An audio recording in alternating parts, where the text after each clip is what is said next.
In the 17th century, there was a ronin named Miyamoto Musashi. He became the greatest samurai who ever walked on Earth.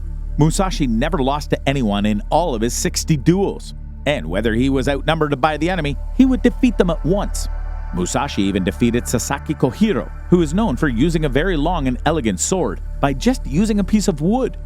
He broke Kohiro's left ribs and punctured his lung, which led to his death. See, before Musashi went to the battlefield to face his enemy, he had already won the battle. He was a master strategist who could almost predict the future by following his principles in life. But eventually, he decided to live a normal life and write all of his philosophies in life, all his strategies, and how he achieved such greatness. His teachings, especially those in the Book of Five Rings, guide us not just in combat but in the struggles we face in our everyday lives. One of Musashi's philosophies is the concept of flow, or mizu no kokoro, which means mind like water. This concept of flow is similar to the philosophy of Bruce Lee. I said empty your mind. Be formless, shapeless, like water. Now you put water into a cup, it becomes the cup. You put water into a bottle, it becomes the bottle. You put it in a teapot, it becomes the teapot. Now water can flow or it can crash. Be water, my friend. So, in this video, we're going to discover ways to achieve the ultimate way of life based on the principles of Musashi Miyamoto. You will learn how to achieve your goals by doing less but achieving more. You will understand the importance of going with the flow of life and step-by-step blueprint on how to do it. Also, you will discover the art of not forcing anything. And being generous, I created a downloadable document of everyday step-by-step guidelines on how to apply all the principles that we're going to learn today. So feel free to check them out in the comment section or in the description below. What is mizu no kokoro? To explain the mind like water, imagine a stream of water flowing smoothly over rocks and through valleys, adapting effortlessly to the path ahead. This is the essence of flow, moving through life's challenges with grace, focus, and precision. Flow is about being so immersed in what you're doing that everything else fades away. It's when your actions become automatic, guided by intuition rather than conscious thought. In this state, you're at your best, fully engaged in the present moment. I know, maybe you already know about flow, especially if you are the kind of person who is eager to change, to improve, and starts listening to self-improvement teachings like this. But simply knowing about flow is not enough. Learning how to achieve it is a profound thing you must keep in mind. So, how can we achieve this state of flow? Here are some laws you must follow.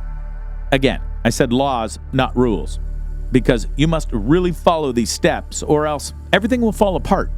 You are going to die soon. Accept it. Musashi wrote about the essence of being a warrior in the Book of the Five Rings, where he emphasizes the importance of accepting death by saying, "The way of the warrior is in the resolute acceptance of death." You see, fearing death keeps us from truly mastering anything. He believed that to excel, to truly become the best, embracing the fact that we all meet 6 feet under someday is crucial. We're all going to die soon. And listen to this carefully. From the moment you were born, how many days do you think you have to live your life? Seriously, think about it. Guess it. Leave your guesses in the comment section below. Done? Now, if you think it's 1 million days, 2 million days, let me tell you, it's not even close to 500,000 days. Because if you calculate the average lifespan, which is 75 years old, multiplied by 365 days, we only live 27,375 days. So, to calculate how many days are left for you, just take your age, then multiply it by 365 days. If you are now 25 years old, you have 18,250 days. If you are 50, you have 9,125 days, and so on. Keeping that in mind, you must understand that Musashi's philosophy is about not letting any fear control you. Your days in this world are numbered from the moment you were born, so stop letting fear overcome you.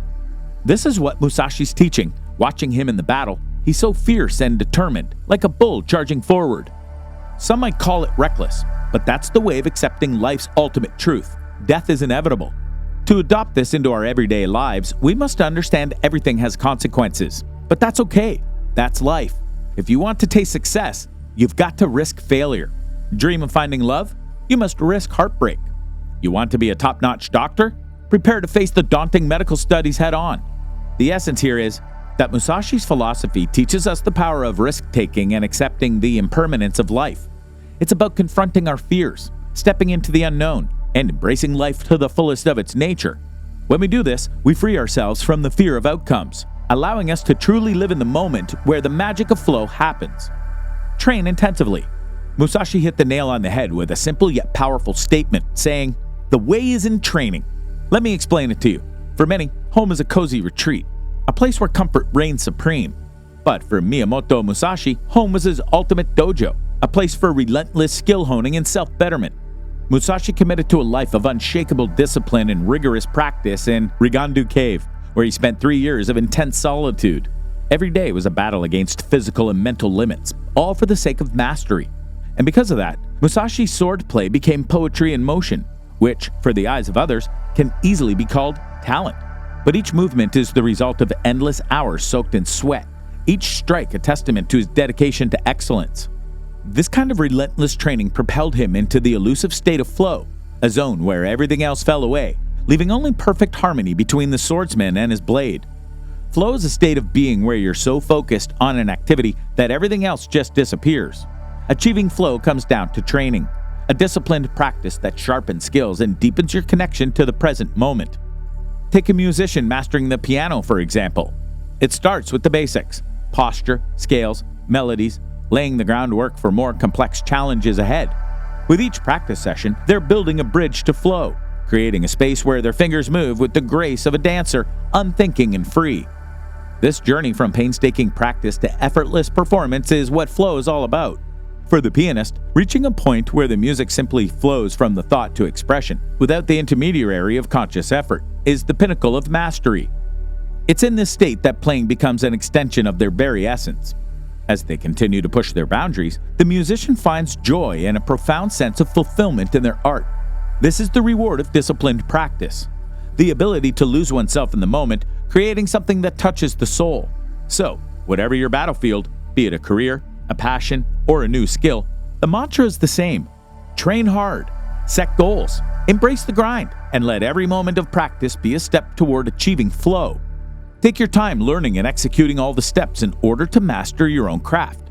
Practice, practice, practice. Fulfill the 10,000 hours to achieve mastery. It takes time, yes, but if you let the time pass, you will soon become the embodiment of precision and excellence in your field. Cultivate your intuition. Imagine walking into a world where your inner voice leads the way, guiding you through the unseen, a realm where intuition is your sharpest sword. This is the universe Miyamoto Musashi invites us into, a place where the eye meets its limits and the heart takes over.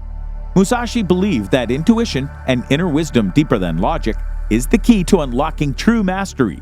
Logic and what we see are important, yes, but according to Musashi, they only get us so far. To truly excel, whether in sword fights or in life's many battles, mixing our skills with intuition is the secret ingredient. Think of it as having an inner compass that points you in the right direction when crossroads appear.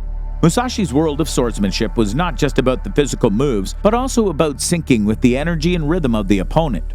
It's like dancing, where you move not just to your rhythm, but in harmony with your partners. By sharpening our intuition, we can almost predict the future, reacting fast with precision and grace. Now, how does this ancient wisdom apply to us, especially if swords are not our thing? Well, it applies to anything in life.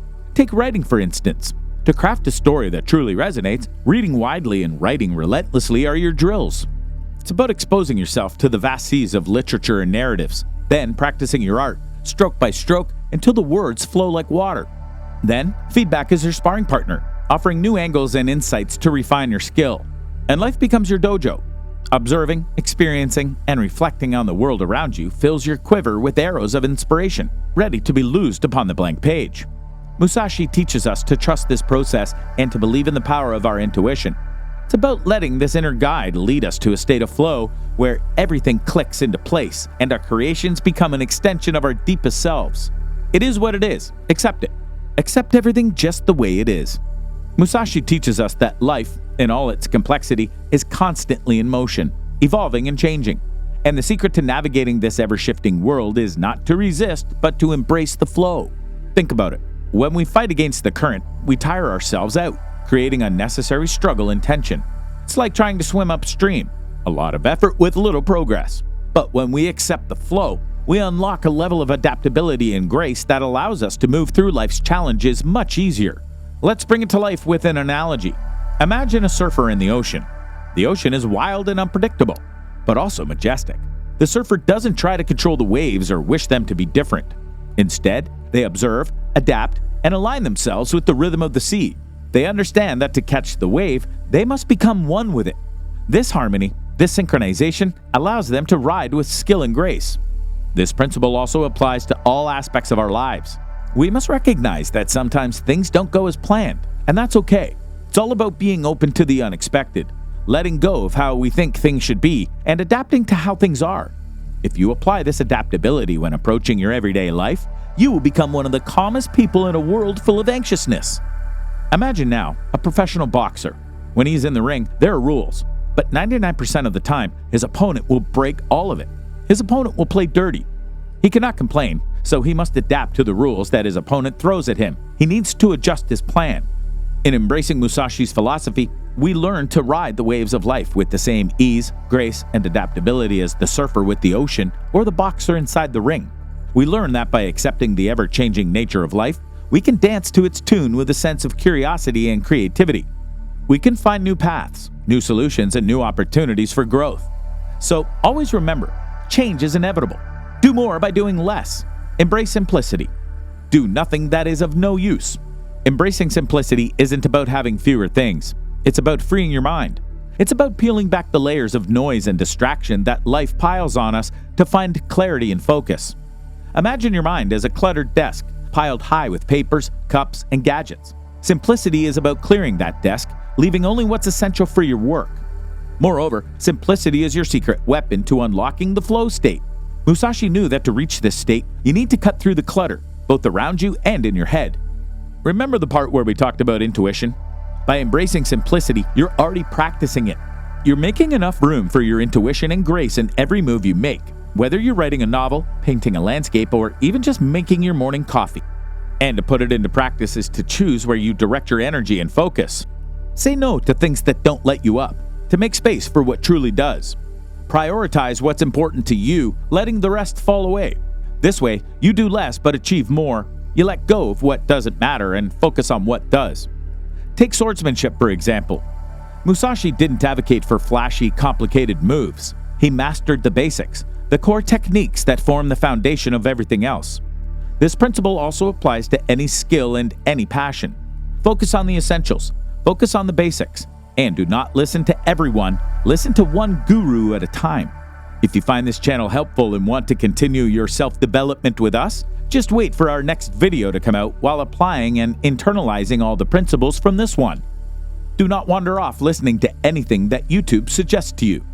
So, as I promised, here's the downloadable step-by-step blueprint guide on how to implement all this philosophy into your everyday life.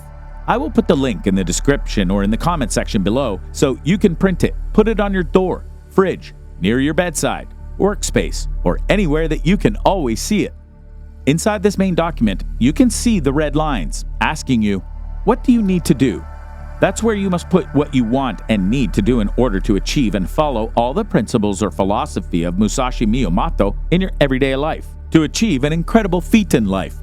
Because if you follow these steps every day, you can improve by 1% each day. This means that over the course of 3 months, you can improve by 90% in all aspects of your life, compared to those who didn't follow the steps and just listened to this without applying the knowledge. Let's take a closer look at the daily steps. On the embrace the concept of morality, you need to start each morning with a reflection on life's fleeting nature to prioritize your day meaningfully. The perfect example here is meditate briefly on the fact that we are all going to die. Your days are numbered, so enjoy them. Confront a fear each day to gradually overcome it. Example, if afraid of public speaking, practice by talking more in meetings.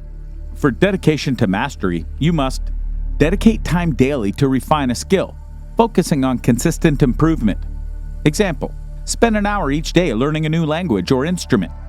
Track your progress with specific, measurable goals. Example, aim to add 50 new words to your vocabulary each week. Moving on to intuitive decision-making, you've got allocate quiet time daily to enhance your connection with your intuition. Example, spend mornings in silence, free from digital distractions. Trust your gut feelings over analytical thinking for personal decisions. Example, Choose a book to read based on instinct rather than reviews. About harmony with nature, you need to practice being fully present in your surroundings to appreciate the moment. Example, eat meals without electronic devices, focusing on the flavors and textures. Adapt to changes smoothly, finding the opportunity in disruptions. Example, if an appointment cancels, use the time for a peaceful walk. Lastly, in the power of simplicity, you must regularly declutter your living and digital spaces to maintain focus and clarity. Example, organize your workspace to keep only what's necessary. Eliminate tasks that don't add value to your day. Example, unsubscribe from unnecessary emails to reduce inbox clutter. Practice focusing on one task at a time to improve concentration and effectiveness. Example, work on projects with all notifications off to avoid multitasking distractions. Commit to these practices daily for 3 months straight, but allow yourself the flexibility to adapt to them as needed, because growth is a personal journey, and what works best for you may change over time. Furthermore, your consistency in these actions will cultivate a life of discipline, intuition, and simplicity deeply rooted in Musashi's timeless wisdom. By starting small and gradually expanding these practices, you document not just your progress but the unfolding journey of personal transformation.